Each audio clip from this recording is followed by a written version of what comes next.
Dobar dan, gledate vesti u 6 televiziji Avala. Na početku vesti pogledajmo informacije koje su obeležile današnji dan. Nadležni organi saopštili da preduzimaju sve mere kako bi predsjednik Republike bio zaštićen, a osobe koje mu prete identifikovane i uhapšene. Evropska unija u sredu predstavlja tehničke uslove za ukidanje viza građanima Srbije.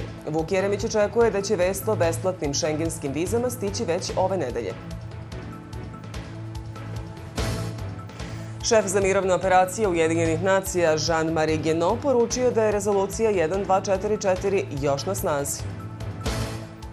Više od 15.000 poginulih u naletu ciklona Nagris u Mjanmaru.